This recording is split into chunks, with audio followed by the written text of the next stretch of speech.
STEM fans, are you ready? Let's hear it for the world-class NASA STEM Stars team. From NASA centers across the country, we present Dr. Christian Gelzer.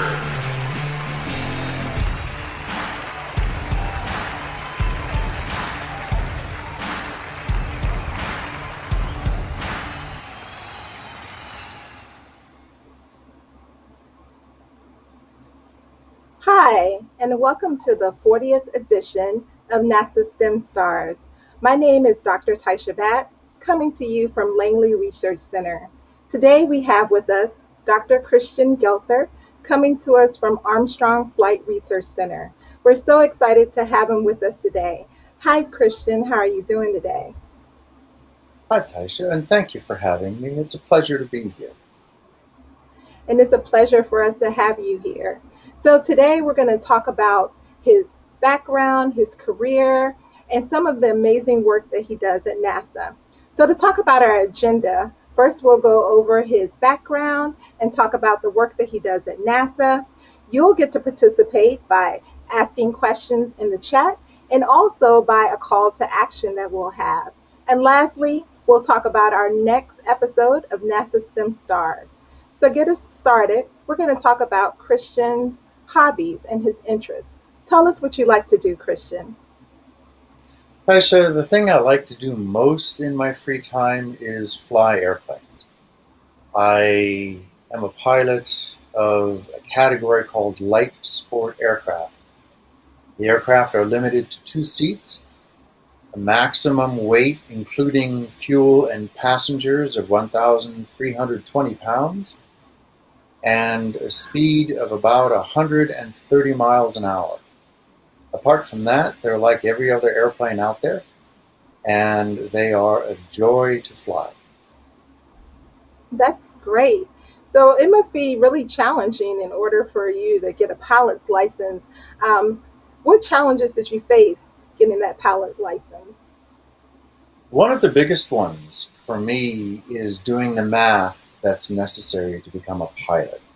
And I mention this because I'm dyslexic and numbers jump around in between.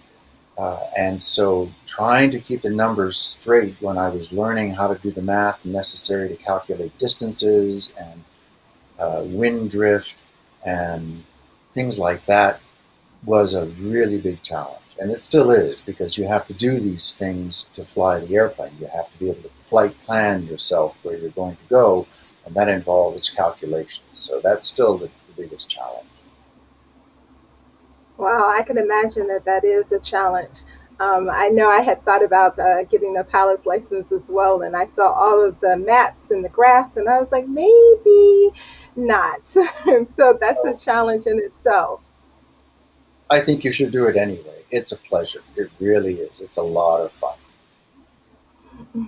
Well, at least I know someone I can go to when I start on that path. So let's talk about how you actually got to NASA. What was your journey like? I grew up overseas and came to college when I finished high school after teaching English as a foreign language in Taiwan for a year. I attended the College of Worcester, which is in Worcester, Ohio, majored in history, and went to work in New York City for a shipping company in the sales department.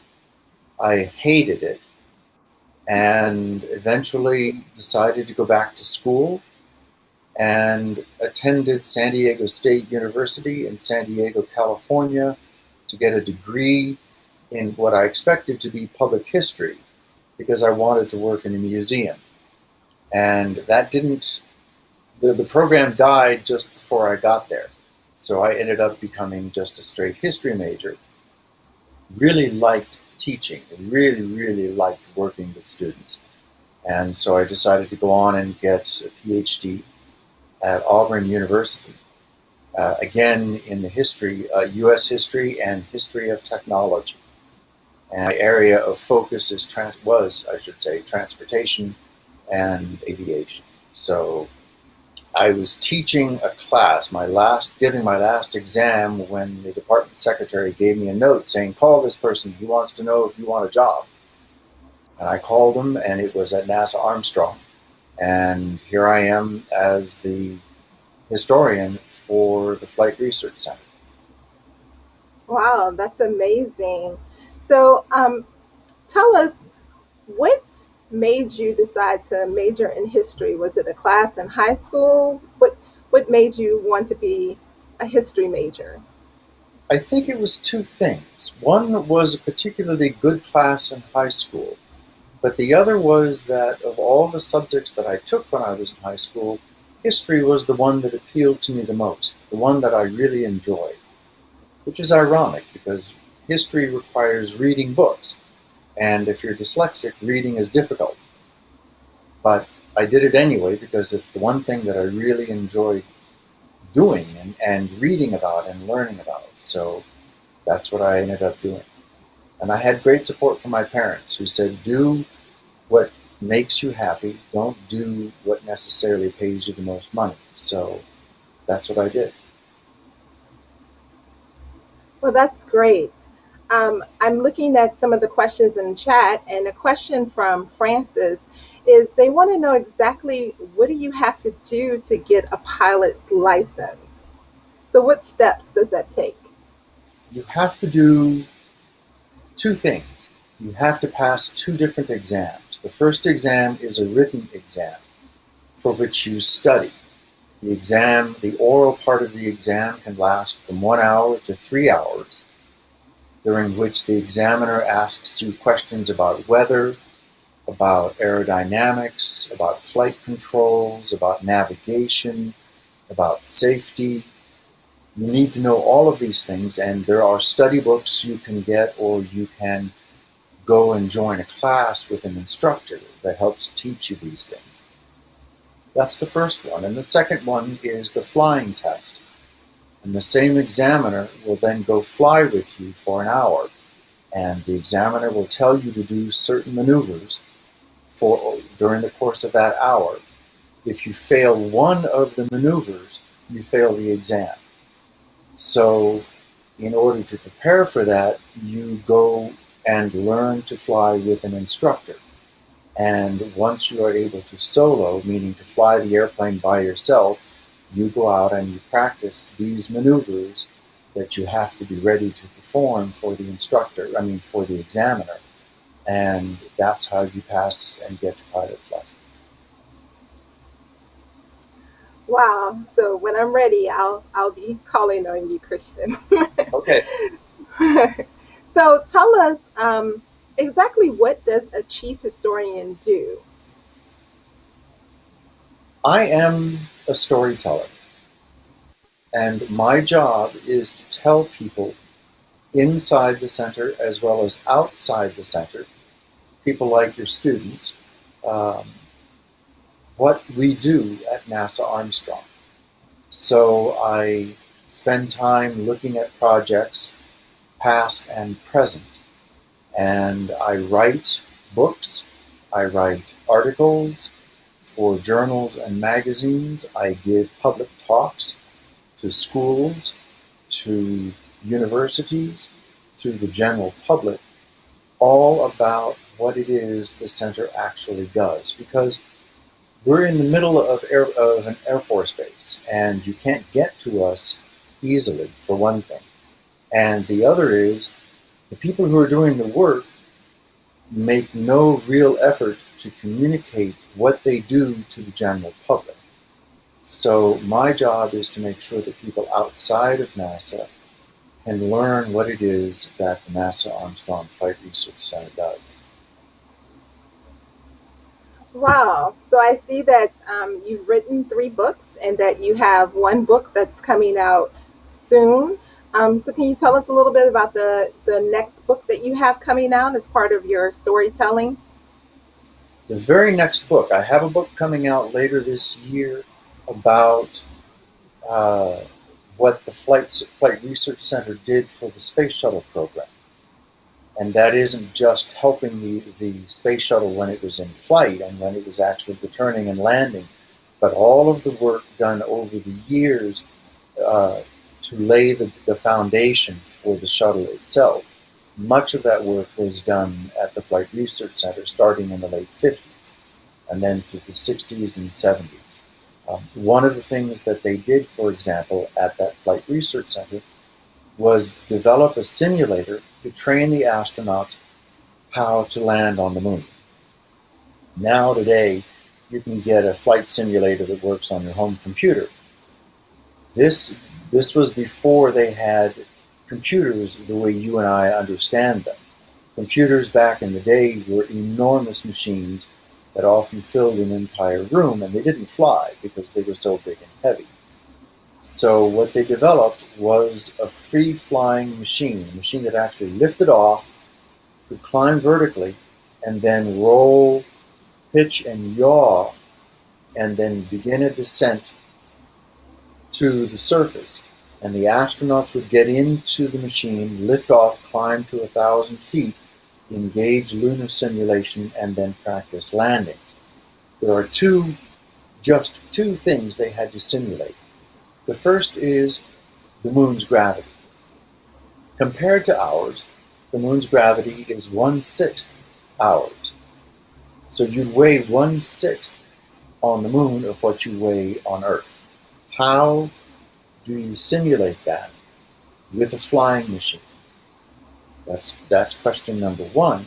Question number two is, how do you eliminate the atmosphere we have on Earth from the simulation? Because the moon has no atmosphere. The biggest factor in our atmosphere on the simulator was wind. Small gusts of wind would want to push the machine to the side, and they had to figure out how to eliminate the incoming wind. So they built an analog computer system, very small and very, very limited, that would recognize the wind forces and direct the jet engine to counter it, so that the astronaut felt absolutely no side forces whatsoever when he was practicing his landings. Wow, that's amazing. So not only are you a storyteller, but you also know about the technical aspects as being part of a chief historian as well. Yes, I've had to learn engineering. I have spent 18 years, I have to think about how many, but I have spent 18 years learning aeronautical engineering so that I can properly understand the story that I'm trying to tell to someone else. And the way I feel about it is, if I cannot understand what the engineers are talking about or what the pilots are talking about, then I cannot satisfactorily explain it to anyone else. So I have to learn that side of the story before I can turn it into something that's understandable to others. I can see that. And I also see, as a chief historian, you also give talks as well to students as part of being a chief historian. Is that one of your aspects that you do in your storytelling? It is, yes. It's one of the things that I do. In this picture here, you can see in the lower left-hand picture, I'm wearing what's called a full pressure suit. When you lower the helmet visor and you plug it into an oxygen source, you're now isolated from the atmosphere, from anything around you. You have oxygen coming in, it takes out carbon dioxide from the spacesuit. This is what the shuttle pilots wore when they were ascending to orbit, as well as descending through the atmosphere for a landing, for example. It's also what the pilots of the SR-71 wore. And I'm talking to grade school children, explaining to them what the suit is like. And in the picture on the right, I've been asked to be a technical consultant on television shows and on a movie. And in this instance, I was a technical consultant on the movie First Man. And that's Ryan Gosling in the white NASA suit behind me after he stepped away from the set to go back and do something else. And we paused momentarily as he was transiting one place going to another to take a picture. That must have been really exciting. I do have a student who asked the question, and they want to know what should they be doing now to prepare themselves for a job like you have. What should they be doing as maybe middle or high school students? What do you suggest? So if you want to be, it depends on what you want to do. I qualify this by saying that NASA hires people from almost every possible walk of life. If you've been on, as a student, if you've been on one of these NASA STEM stars before, you've seen that they've had photographers. NASA hires photographers. It hires graphic artists. It hires videographers and photographers, as I mentioned, as well as electrical engineers, mechanical engineers, computer programmers, aeronautical engineers, structural engineers. It hires people who do almost everything you can imagine that's necessary to make it possible for whatever mission NASA has engaged in. So, including historians. They even hire writers, because what I write and what the engineers write has to go to someone who will edit the work and make sure that it is readable, for example, and literate. So, think about what it is you really, really enjoy doing in school. And if you want to come work for NASA, start working on that. If it's being an engineer, then you need to bone up on your math, and you need to make sure that you get as far as you can in math in high school, so that when it comes time to go to college, you've got that background. The same thing goes for being a historian, for example, or being an English major or a photographer. You need to start practicing these skills while you're young, so that when you're in college, and you can make this your major, and then you can apply for a job with NASA. And that's great advice. And so some of the students are wondering what actually is life like working at NASA. So can you tell us what your job is like actually working at NASA?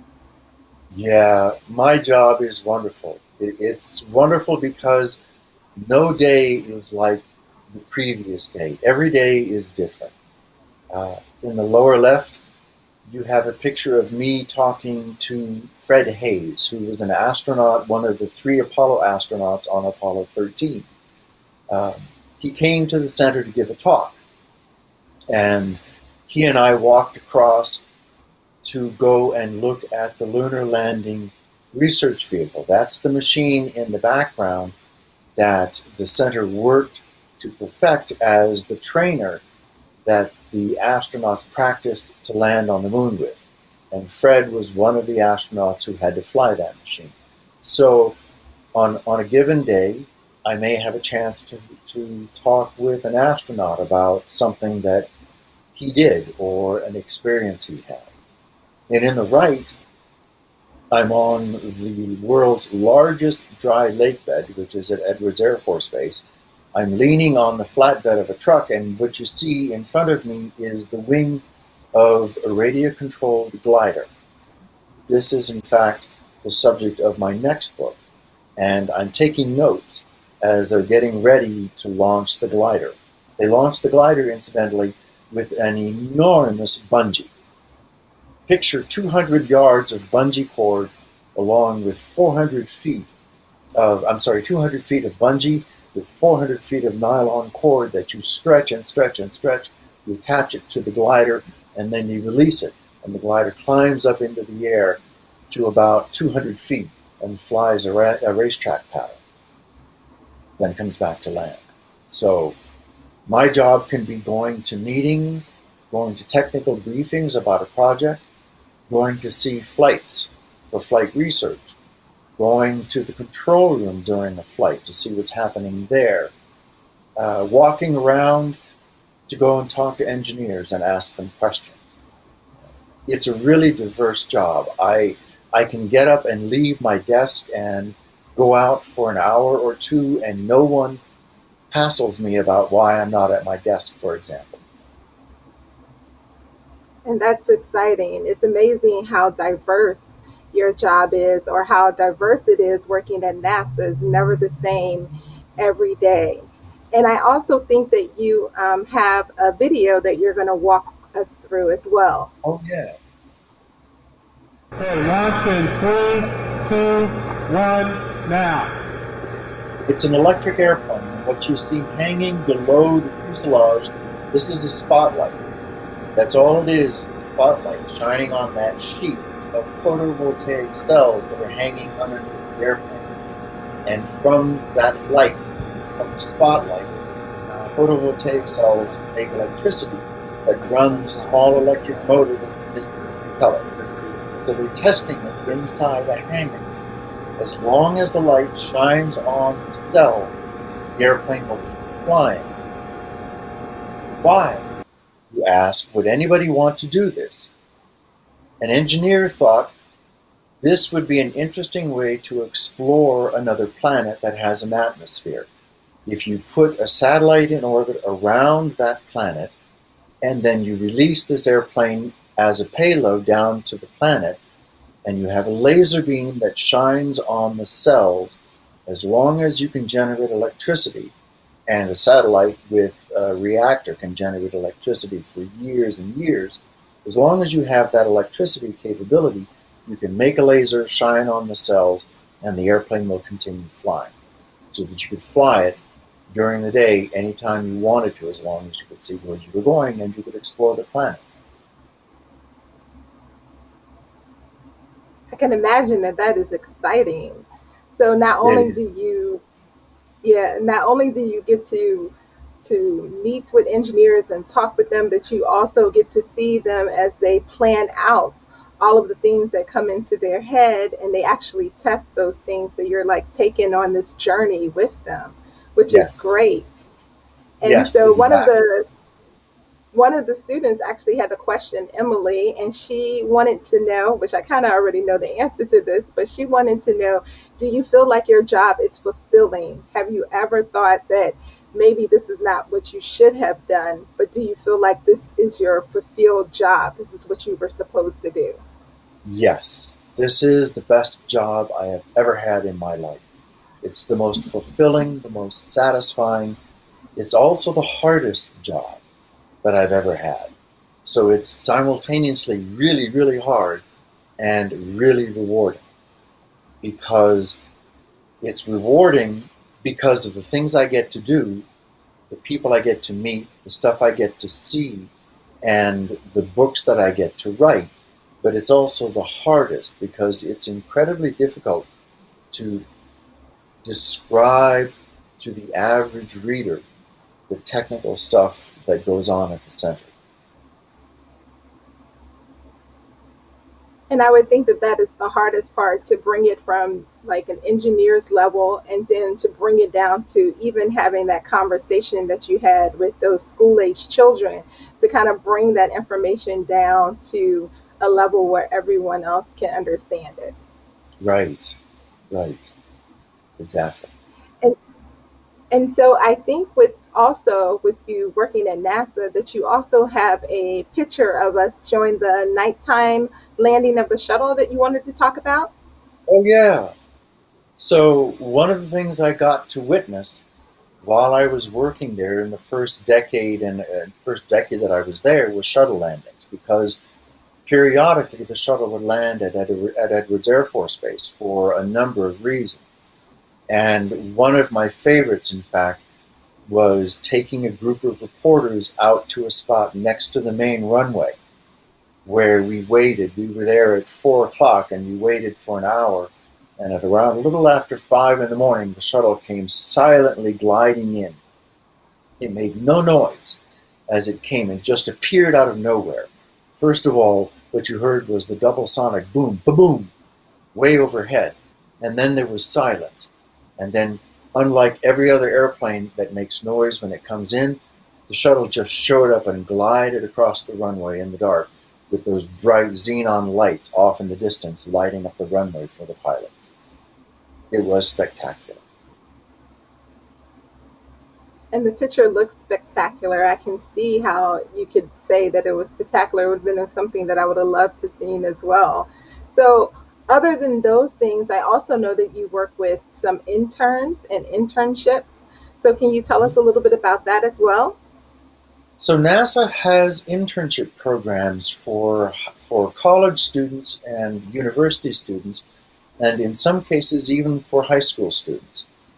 And what we've got here is the book project that I'm currently writing about, and it's what you see is the glider. It's the radio controlled glider that was sitting on that flatbed truck that had me sitting there writing notes. And the majority of the work, from building the airplanes to putting the instruments in the airplanes to tending the airplanes in flight before they launch, recovering the aircraft, and then getting the data off the airplane, was all done by student interns. This could be you. And that's amazing. And so I know that this was a group of interns that you worked with, but I know that you also had your own interns that you worked with. So tell us about what interns did for you when you had your own interns.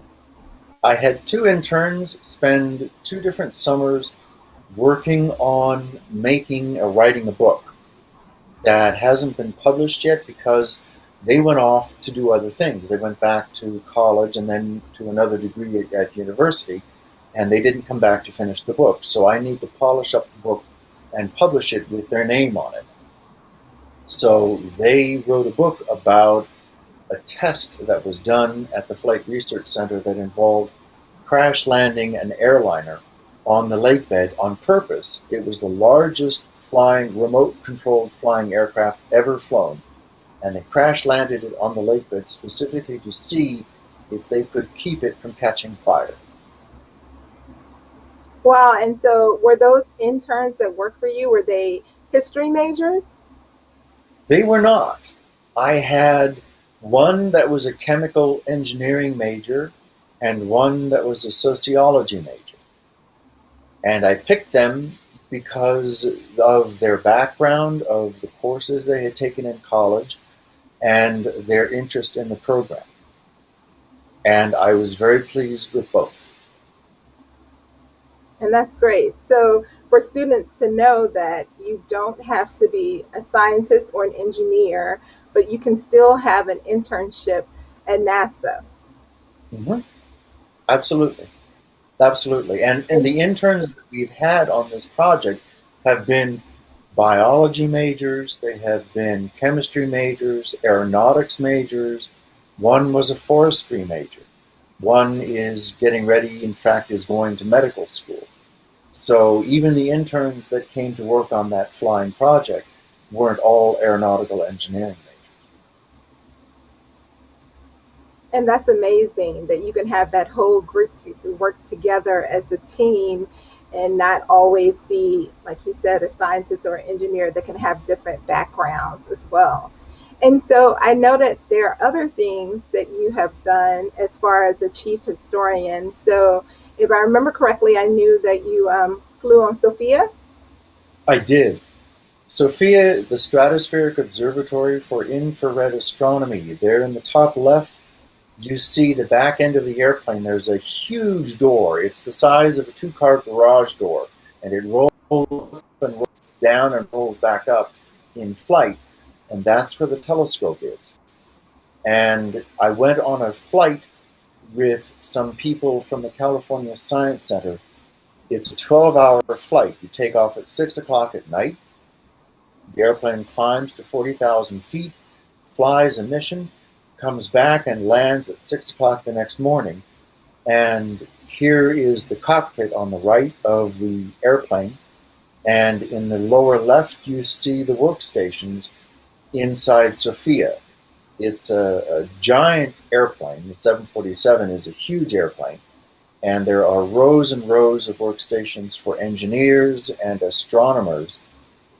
And in the way back, off in the back of the airplane, because you're sitting backward in the airplane looking at the back of the airplane, and that large round blue thing is the telescope. It's the part of the telescope that actually protrudes into the cabin. Wow, So that's on this exciting. flight, you flew all the way up from California to the edge of the border of Canada and turned around and came back. and I had the chance to see the northern lights while I was on this flight. And that's exciting. And I see that there are a lot of students in the chat that had some questions. So, a question from Edward was, can you talk about your most challenging project and how did you get through that and what did you learn? Currently, the most challenging project is the one that I'm working on right now. It's about that flying wing that the interns, you saw the pictures of the interns with. And it's a challenge because it's not a matter of doing research and then writing the research. Now I've done the first half of the book, which is the background. Now the second half of the book is taking what happened during the project and turning it into a story that people will both find interesting to read and make it understanding to them. So I was at the flights taking notes. I was in the UAV laboratory taking notes and talking to interns. I interviewed interns and engineers and pilots.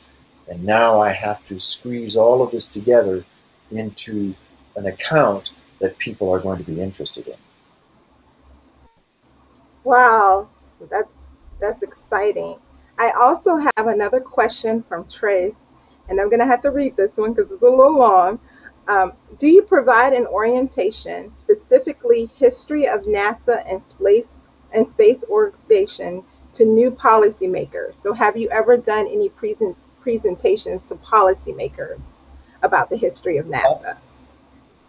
I myself have not, but NASA has an office that does present what the agency does to policymakers, most of them in Washington, D.C., but they do the same in every state because there are policymakers at the state level, especially in the states where NASA has a center. And so I have been part of crafting messages that go to the policymakers, but I myself have never actually gone and presented to the policymakers. Okay. I know that we have a slide that you wanted to leave the students with, one piece of advice that you had for them. So I'm going to let you talk about that slide, and then we have, I think, time for just one more question. Okay, I will be brief. What you see here is the X-56, X for experimental. So X-planes are experimental aircraft. This one is a UAV, a remotely piloted airplane. It took off one morning, did its flight, came back in, and as it was landing, it bounced. And it bounced a second time and came down on the nose gear, and then it flipped over on its back, caught fire, and that was the end of the X-56. There are two of them, however, so there's still one left, and they're flying the second one. The phrase, you learn more from mistakes than you do from success. Mistakes teach you what you don't know. Success teaches you what you already know, which is why mistakes are more valuable in the learning process than success. Success makes you feel good, but it doesn't tell you what's lurking around the corner that can grab you and cause an accident like that. So thank you so much for your best advice to the students. I know that they will find value in that. So students, now is your opportunity to learn what you can do for your call to action. So to learn more about NASA's history, there's a link that'll be in the chat, and we would love to hear what you've learned. So you can actually let us know by using the hashtag NextGenSTEM and let us know what you learned about NASA's history of the sonic boom. We're so excited that you are with us today, and we want to tell you about the next exciting episode that we have, which will be on January the 27th. We'll have Executive Assistant Carmen Arvelo with us at 1 o'clock. And in order for you to remember all of those exciting episodes, you can subscribe to our channel. So we'd like to thank Dr. Gelzer for being with us today. We learned so much. Thank you for being with us today, and we hope that you all have a wonderful afternoon. Thank you for having me.